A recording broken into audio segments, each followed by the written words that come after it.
श्रीमद् भागवतम स्कंद तृतीय अध्याय सप्तम विदुर जी ने विशेष पृच्छा श्लोक संख्या 26 अनुवाद भावार्थ इस डिवाइन ग्रेसेस भक्तिवेदांत स्वामी प्रभुपाद द्वारा उपर्यदश्च ये लोका भूमेर्मित्रात्मजा सते तेषां संस्थां प्रमाणं च भूलोकस्य च वर्णय। शब्दार्थ ऊपरी मस्तक पर, अधः नीचे, च पण ये जे लोकाः लोक भूमे ही पृथ्वीना मित्र आत्मज हे मित्रना पुत्र आसते अस्तित्व धरावे छे तेषां तेमनु संस्थां स्थान प्रमाणम च तेमनु मापण बहुलोकस्य पृथ्वीलोकनु च पण वर्णय कृपा करी वर्णन करो। अनुवाद हे मित्रना पुत्र पृथ्वीलोक તેમજ આ લોકની ઉપર અને નીચે આવેલ લોક કેવી રીતે રહેલા છે તે અને તેમના માપનું કૃપા કરી વર્ણન કરો। ભાવાર્થ યસ્મિન વિજ્ઞાતે સર્વમ એવમ વિજ્ઞાતમ ભવતિ। આ વૈદિક ઋચા ભાર દઈને ઘોષિત કરે છે કે ભગવાનનો ભક્ત ભગવાનના સંબંધમાંની ભૌતિક તેમજ આધ્યાત્મિક બધી જ બાબતો જાણે છે। કેટલાક અલ્પ બુદ્ધિના મનુષ્યો ખોટી રીતે ધારી લે છે તે પ્રમાણે ભક્તો માત્ર ભાવુક નથી હોતા, તેઓ વ્યવહારિક દિશા અપનાવે છે। આ વિશ્વમાં જે છે તે બધું જ અને ભગવાનનું રાજ્ય જ્યાં પથરાયેલું છે તે ભિન્ન ભિન્ન સર્જનો પરની બધી વિગતો તેઓ જાણે છે। ઓમ જ્ઞાનતિમિરાન્ધસ્ય જ્ઞાનંજન શલાકયા ચક્ષુરુન્મિલિતમ યેન તસ્मै શ્રી ગુરુવે નમઃ। श्री चैतन्य मनोभीष्टं स्थापितं येन भूतले स्वयं रूप कदा मह्यं ददाति स्वपदान्तिकं वन्देऽहं श्री गुरु श्रीयुतपदकमलं श्री गुरुन् वैष्णवांश्च श्री रूपं साग्रजातं सहगण रघुनाथान्वितं तं सजीवं साद्वैतं सावधूतं परिजन सहितं कृष्ण चैतन्य देवं श्री राधा कृष्ण पादान् सहगण ललिता श्री विशाखान्वितांश्च। हे कृष्ण करुणा सिंधो दीनबंधो जगतपते गोपेश गोपिका कांत राधा कांत नमोस्तुते। तप्त कांचन गौरांगी राधे वृंदावनेश्वरी वृषभानुसुते देवी प्रणमामि हरिप्रिये। वाञ्छा कल्पतरुभ्यश्च कृपा सिन्धुभ्येव च पतितानां पावनेभ्यो वैष्णवेभ्यो नमो नमः। श्री कृष्ण चैतन्य प्रभु नित्यानंद श्री अद्वैत गदाधर श्रीवासादि गौर भक्तवृंद। हरे कृष्णा कृष्ण कृष्ण हरे हरे, हरे राम राम राम हरे हरे कृष्ण। सूरत थी बॉम्बे जवुं होय तो केटला किलोमीटर केटलुं दूर छे बॉम्बे? है 35 किलोमीटर। सूरत थी बॉम्बे 35 किलोमीटर। એટલે તમે હો પ્રભુ ભૂલ કરો છો, 35 કિલોમીટર નથી, 350 કિલોમીટર છે। નહીં 35 કિલોમીટર। બધા કે હા 35 કિલોમીટર અને બે ચાર જણ કે નહીં 350। કોનું માનવું? જે સાચું જાણે છે તેનું માનવાનું, હે ને? એવી જ રીતે કોઈ એમ કહે કે ચંદ્ર 4.5 લાખ કિલોમીટર દૂર છે તો આપણે કે ઉભા રહો ભાઈ, ચંદ્ર બહુ દૂર છે, 24 લાખ કિલોમીટર દૂર છે। એટલે કોઈ છેતરી નહીં જાય। કેમ 24 લાખ કિલોમીટર ક્યાંથી લાવ્યા? આપણે આ શાસ્ત્રમાંથી લાવ્યા। 5મા સ્કંદમાં વર્ણન છે પૃથ્વીથી સૂર્ય કેટલો દૂર છે, સૂર્યથી ચંદ્ર કેટલો દૂર છે, આપણને વર્ણન છે। તો અહીંયા મહારાજ વિદુર મહાત્મા મૈત્રેય ઋષિને પ્રશ્ન પૂછે છે કે આ બધું મને જણાવો, કેટલું દૂર શું છે, ઉપર અધશ છે ये लोका, આ પૃથ્વી લોકથી ભૂમે, આ પૃથ્વી લોકથી આ બધા લોકો, ઉપરના લોકો કેટલા છે, ક્યાં છે, શું શું છે એમને, હા, ઉપરની અને નીચા લોકો કેવી રીતે રહેલા છે, અને તેમનું માપનું કૃપા કરી વર્ણન કરો. હવે તમે વિચારો, લોકો એમ સમજે ભક્તો શું જપ કરે અને સેવા સેવા સેવા કર્યા કરે અને નાચે કૂદે, બસ એમને શું હોય, સેન્ટિમેન્ટલ છે, ભાવુક છે ભક્તો.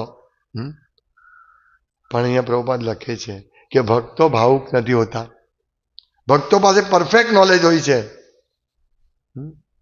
એટલે જ્યારે કોઈ છેતરે કે 35 કિલોમીટર બોમ્બે દૂર છે, એટલે જે જાણ કરે કે નહીં નહીં ભાઈ તમે ખોટા છો, 35 કિલોમીટર નથી, બહુ દૂર છે. એવી જ રીતે જ્યારે કોઈ કહે કે ચંદ્ર 4.5 લાખ કિલોમીટર, જે વૈજ્ઞાનિકો કહે છે આજકાલના કે ચંદ્ર 4.5 લાખ કિલોમીટર દૂર છે, પણ આપણે નથી સ્વીકારતા. કેમ? કારણ કે આપણી પાસે પરફેક્ટ નોલેજ છે. એ લોકો ક્યાંથી લાવ્યા 4.5 લાખ કિલોમીટર દૂર? જેમ કોઈ સ્પેક્યુલેશન કરીને કહે કે બોમ્બે ખાલી 35 કિલોમીટર દૂર છે, તો એ ક્યાંથી લાવ્યો? જ્યારે આપણી પાસે તો અધિકૃત માહિતી છે. તમે ગૂગલ મેપમાં જુઓ અથવા રેલવેની ટિકિટ ઉપર જુઓ, કિલોમીટર લખેલા છે.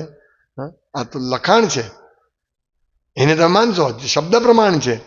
એવી જ રીતે સૂર્ય ક્યાં છે, ચંદ્ર ક્યાં છે, શબ્દ પ્રમાણ છે. પણ એ પ્રમાણ આ લોકો નહીં સ્વીકારશે. એટલે અહીંયા લખ્યું છે વૈદિક ઋચા, પ્રભુપાદ લખે છે કે વૈદિક ઋચા યસ્મિન વિજ્ઞાતે સર્વમ એવમ વિજ્ઞાતમ ભવતી, કે જેમને જાણ્યા પછી બધું જ જાણી લેવાય છે, બીજું જાણવા યોગ્ય કશું રહેતું જ નથી. એટલે તો કોને જાણવા પછી? ભગવાન કૃષ્ણને જાણ્યા પછી તમારે બીજું કશું જાણવાની જરૂર નથી, કારણ કે ભગવાન કૃષ્ણમાં બધું આવી જાય. શ્રીમદ ભાગવતમમાં બધું વર્ણન છે, A to Z, pin to plane, કે ને કે બધું જ તમને બધું મળશે. તો A to Z વર્ણન ભાગવતમમાં છે. એટલે આ જ્યારે વ્યક્તિ ભાગવતમ વાંચે છે, ભાગવતમ કોણ વાંચશે? ભક્તો. ભક્તો સિવાય કોઈનો પ્રવેશ નથી.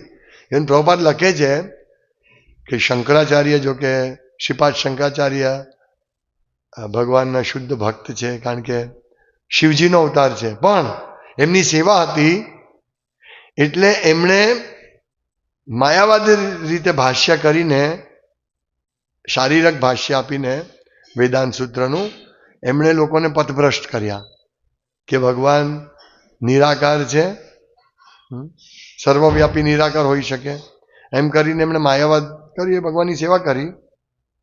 પણ શંકરાચાર્ય પણ જો કે ભજ ગોવિંદમ ભજ ગોવિંદ મૂળ મતે ભજ ગોવિંદ, એ પણ એમ જ કહે છે કે ગોવિંદને ભજો, ગોવિંદને ભજો. એમની સેવા હતી. તો એ ભગવાનની સેવા કરવા માટે આવે છે. હા, તો શંકરાચાર્ય પણ ભાગવતમને સ્પર્શ નહોતો કર્યો. પ્રભુપાદ લખે છે એમણે ભાગવતમથી દૂર રહ્યા હતા, કારણ કે તમે ભાગવતમને એનું એ નહીં કરી શકો. એમણે વેદાંત સૂત્ર પર શારીરક ભાષ્ય લખ્યું હતું, માયાવાદી ભાષ્ય, જે આજકાલના બધા લોકો એને ફોલો કરે છે અને છેવટે ભગવાન નિરાકાર માને છે અને આત્મા સો પરમાત્મા, બધા મિસકોન્સેપ્ટ આવે. એટલે લોકોને ભ્રમિત કરવા માટે, નાસ્તિકોને ભગવાનથી દૂર રાખવા માટે અને બુદ્ધ ભગવાનના જે નાસ્તિક સિદ્ધાંત હતા એને કાપવા માટે શંકરાચાર્ય આ બધું કર્યું હતું. પણ છતાં શંકરાચાર્ય ભાગવતમ નથી અડકતા. એટલે ભાગવતમ એ ભક્તો માટે જ છે, ભક્તો જ એમાં પ્રવેશ કરી શકે. એટલે આપણે કહીએ ને કે ભગવદ્ ગીતા વાંચ્યા પછી ભાગવતમ વાંચવું જોઈએ. પણ જો કોઈ વ્યક્તિ કૃષ્ણ જ ભગવાન છે અને આપણે એમના દાસ છીએ એ સમજી જાય અને સંપૂર્ણ તે સ્વીકારે, દેવતાઓ વચ્ચેનું અંતર, દેવતા કોણ છે, ભગવાન કોણ છે, શિવજી, બ્રહ્માજી, પ્રશ્ન પૂછે છે આગળ કે બ્રહ્માજી, શિવજી, એ બધા વિશે પણ જણાવો. તો દેવતા કોણ છે, ભગવાન કોણ છે, આપણે કોણ છીએ, પ્રકૃતિ શું છે, કાળ શું છે, આપણા ઉપર જીવનમાં બહુ બધી સમસ્યા આવે છે. તો એ સમસ્યામાંથી આપણું કોણ રક્ષણ કરશે, સમસ્યામાં આપણે વિચલિત થવું જોઈએ કે નહીં. તો આ બધી વસ્તુ સમજણ થયા પછી વ્યક્તિ કૃષ્ણના શરણે જાય છે. નહીં તો ભક્તિ કરે અને સમસ્યા તો આવવાની જ છે, પણ ભક્તિ કરનારને વધારે સમસ્યા આવે, એ હકીકત છે. સામાન્ય લોકોને જેમ કે ભક્તિ કરી એટલે આપણે આપણું કામ તો કરવાનું જ છે, જે આપણે બોડીના મેન્ટેનન્સ માટે કામ કરવાનું જ છે, પણ સાથે સાથે ભગવાનની સેવા પણ કરવાની છે. એટલે કામ લોડ ડબલ થઈ ગયો. અને આપણે શરીરના એના માટે આપણે રોજ જોબ પર જઈએ, બિઝનેસ કરીએ કે કંઈ પણ કાર્ય કરીએ છીએ, તો એ કેટલું બધું કષ્ટ પડે છે.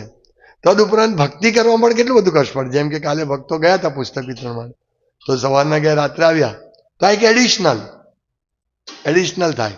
એટલે ભગવત ભક્તોને કષ્ટ વધારે પડે. ટ્રાવેલિંગ કરવાનું, કંઈ શારીરિક તકલીફ આવે તો સામાન્ય લોકોને તો આવે છે, પણ ભક્તોને ડબલ આવે. પણ ભક્ત જ્યારે ટ્રેન એ ભક્ત સમજે કે આ જે મુશ્કેલી છે દુઃખાલયમાં શાશ્વતમ, એટલે ભગવદ્ ગીતા વાંચીને ભક્તને ખબર પડે કે આ દુઃખાલયમાં શાશ્વતમ છે. એટલે અહીંયા કોઈ આશા નહીં રાખશો કે અહીંયા સારું થશે આ જગતમાં, એ ભક્તને ક્લિયર થઈ જાય છે.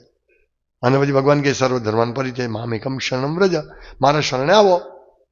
એટલે ભક્ત આ બધી પરિસ્થિતિમાં પસાર થઈને માને છે કે આ જગતમાં દુઃખ થવાનું છે, ભક્તિ કરશું તો વધારે દુઃખ પડશે, અને ભક્તિ નહીં કરશું તો દુઃખ છે જ. પણ જ્યારે ભક્તિ કરીને જે દુઃખ આવે છે એ દુઃખ ટેમ્પરરી છે, ખાલી આ જન્મ પૂરતું છે. પછી તો ત્યક્ત્વા દેહમ પુનર્જન્મ નહીંતી, ભક્તને ખબર છે કે પછી તો જેમ કોઈ વ્યક્તિને સારો વ્યક્તિ હોય પણ કોઈ અપરાધ, ભૂલથી અપરાધ કાંઈ થઈ ગયો હોય તો એને 1 વર્ષની સજા મળે. તો એક સજા ભોગવે, તેને ખબર છે કે મારી ભૂલ થઈ એટલે મને સજા મળે છે, પણ એ શું રાહ જોઈએ કે હું ક્યારે છૂટીશ, અને એ સજા દરમિયાન પણ એ સારો વ્યવહાર કરશે. સજ્જન વ્યક્તિ કે ચાલો જે છે તે, હવે જેલમાં તો હવે જે સજા છે, મારી ભૂલ થઈ ગઈ અને મને સજા મળી, ઠીક છે ચાલો, પણ પછી તો હું મુક્ત થઈ જઈશ ને. એટલે એ સજા સહન કરે છે, પણ પછી કારણ કે એનું ખબર કે મારું ભવિષ્ય તો સારું છે. પછી રીઢો ગુનેગાર હોય ઠીક છે, નહીં જેલમાં કાંઈ નહીં, ખાઓ પીઓ મોજ કરો, અને એ ગુના કર્યા કરે છે, સજા ભોગવ્યા કરે, ગુના કર્યા કરે, પછી વારંવાર ભૂતવા પ્રલિયતે, અરે પુનરપી જનનમ પુનરપી મરણમ. જે રીઢા ગુનેગાર છે અને એની બુદ્ધિમાં આવે જ નહીં. જ્યારે સજ્જન વ્યક્તિ હોય ને, ઓ મને સજા મળી છે મારા કોઈ પાપ કર્મને કારણે, હવે હું એને ભોગવી લઉં ભલે, અને પછી હું છૂટીશ, પછી તો હું ફ્રી છું, પછી પાપ નહીં કરવાનું. એટલે સમજાય છે, ભક્તિ જે કરે છે તે સજા ભોગવે છે કારણ કે પૂર્વ કર્મને કારણે, પણ એ સજા ભોગવે છે એને ખબર છે કે અમારા પાપ કર્મ નાશ પામે છે, અને નાશ પામ્યા છે. યેશામ તો અંતગતમ પાપમ જનાનામ પુણ્ય કર્માણમ તે દ્વંદ્વ મોહ નિર્મુક્તમ ભજતે મામ દ્રઢવ્રતા. તો જે દ્રઢવ્રતિ કોણ ભજી શકે કે જેના પાપ કર્મ નાશ પામ્યા છે, તો પછી ભક્તોને દુઃખ કેમ આવે છે, એ ભગવાનની ઈચ્છા છે. એટલે આ સમજવું છે, આ ભક્તો આ બધી વસ્તુ જાણે છે. એટલે એટલા માટે ભક્તો બધી વસ્તુ જાણતા હોવાને કારણે સહન કરી છે, અને સહન કરતો કરતા આગળ વધે છે કે મને ખબર મારી આ સજા જે છે ભગવાનની ઈચ્છા છે ત્યાં સુધી સજા ભોગવી લઈશ, પછી કાંઈ વાંધો નહીં, પછી તો મારે સ્વતંત્રતા છે. તો ભક્ત કદી પણ ભાવુક નથી હોતો.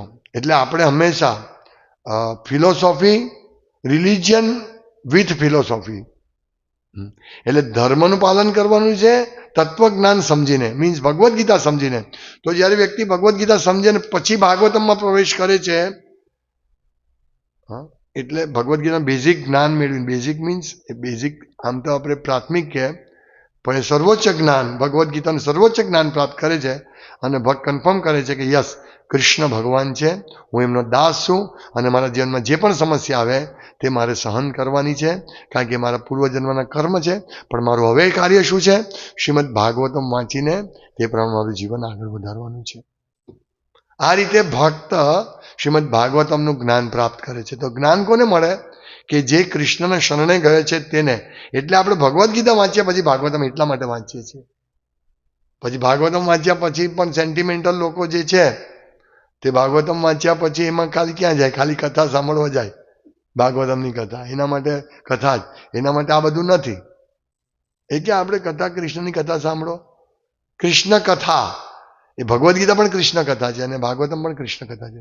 તો કહેવાનું તાત્પર્ય કે ભાગવતમમાં પ્રવેશ માયાવાદી લોકો, નિરાકારવાદીઓ લોકો નહીં કરી શકે. માત્ર ભક્ત પ્રવેશ કરી શકે અને ભક્ત જ સમજાય. સતામ પ્રસંગાન મમ વીર્ય સંવિદો. અને એટલે સતામ પ્રસંગાન, ભક્તો, સતામ મીન શુદ્ધ ભક્તોના સંગમાં રહીને જે વ્યક્તિ મારા વીર્ય સંવિદો, મારા યશોગાન વાળી કથા સાંભળે છે, ભવંતી રત્કર્ણ રસાયણ કથા, તો એનું કાનમાં દિવ્ય ટોનિક પડે છે અને હૃદય શુદ્ધ થાય છે. અપવર્ગ, એને પવર્ગમાંથી મુક્તિ મળે છે. અરે અપવર્ગમાંથી પરિશ્રમ, અપ બ ભ પ બ ભ મ, એમાંથી મુક્તિ મળે છે. એટલે ભગવાનની કથા એટલી બધી અમૃત, મીન્સ અમૃતમય છે, દિવ્ય અમૃતમય છે. પણ એમાં પ્રવેશ કરવા માટે ભગવદ્ ગીતા અન્ડરસ્ટેન્ડ કરવી જરૂરી છે, 5 વિષય ભગવદ્ ગીતાના. અને ત્યાર પછી આપણે એમાં પ્રવેશ કરીએ તો આ જે છે અત્ર સર્ગો વિસર્ગોશ્ચ વિસર્ગશ્ચ, તો આ સર્ગ છે. સર્ગ ભગવાને બનાવી દીધા છે બધા એ. અને આવતીકાલના શ્લોકમાં વિસર્ગ, બ્રહ્માજીનું સર્જન આવશે. તો આ સર્ગ કે ભગવાને બધા લોક બનાવી દીધા, બ્રહ્માંડ બનાવી દીધો. હવે એમાં જગ્યા પૂરવાની એ વિસર્ગ મીન્સ ગૌણ સર્જન, એ બ્રહ્માજી કરશે. તે કાલે પ્રશ્ન પૂછે. તો કહેવાનું તાત્પર્ય, પ્રભુપાદ કહે છે કે ભક્તો ભાવુક નથી હોતા, ભક્તો પાસે બધું જ નોલેજ હોય છે. એમને ભાગવતમ નથી વાંચતો ભક્ત, તો એ ખબર પડે ને કે એને ચીટિંગ કોઈ નહીં કરી શકે. જેમ આ ભૌતિક જગતમાં કહેવાતા લોકો ને આપણે કહીએ કે ભાઈ ચંદ્ર 24 લાખ કિલોમીટર દૂર છે, તે આપણી પર હસશે. કારણ કે જે ગાંડો હોય ને તે આપણે એને કે તું ગાંડો છે, તે ના, આ બધા ગાંડો છે, હું ડાયો છું. એવું છે આ જગતમાં. એટલે જ્યારે તમે કહો કે નહીં ચંદ્ર 24 લાખ કિલોમીટર દૂર છે, એટલે હસશે. અરે ભાઈ, વૈજ્ઞાનિકે કહ્યું છે, વૈજ્ઞાનિકો એક ડબ્બો મોકલ્યો છે ચંદ્ર પર અને ચંદ્ર પર પહોંચી ગયો અને 15 દિવસમાં ડબ્બો પતી ગયો. કેવું પીંડું વાળી દીધું કે હવે બગડી ગયું, સંપર્ક તૂટી ગયો. તમે 800 કરોડ ખર્ચીને સંપર્ક તોડી નાખ્યો. તમે વિચારો કેટલા ઉલ્લુ બનાવે છે. પણ ભક્ત ઉલ્લુ નહીં બને. ભક્તને કોઈ સેટેલાઇટ છોડવાની જરૂર નથી. ભક્તનો સેટેલાઇટ ભાગવતમ છે. ભાગવતમના 5મા સ્કંદમાં સેટેલાઇટની બધી માહિતી છે. સૂર્ય, ચંદ્ર, ક્યાં ક્યાં સુધીના ગ્રહની માહિતી છે. બ્રહ્માંડ, બ્રહ્મલોક સુધીની માહિતી છે.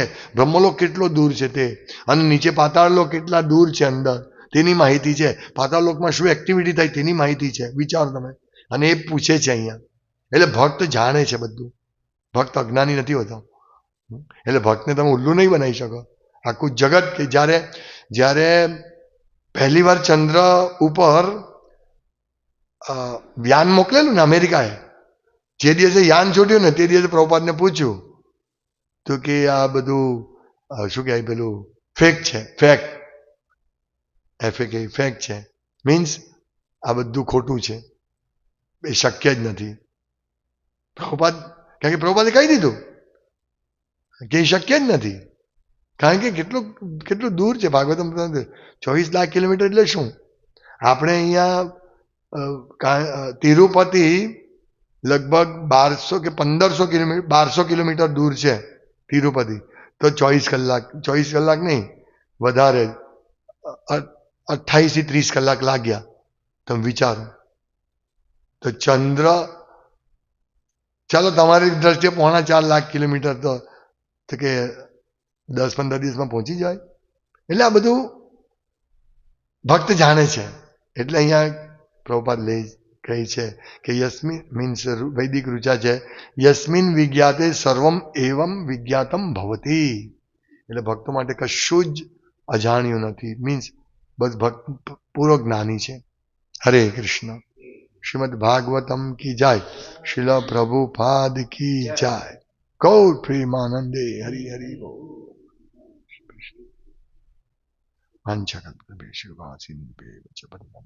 वैष्णव्यो नमो नमः. दन्ते निधाय तनकम्पदियो निपत्य कृत्वा चकाकुशतदितदहं ब्रवीमि हे साधव सकले विवाय दुरच्चैतन्य चन्द्रचरणे हरे कृष्ण कृष्ण कृष्ण हरे हरे राम.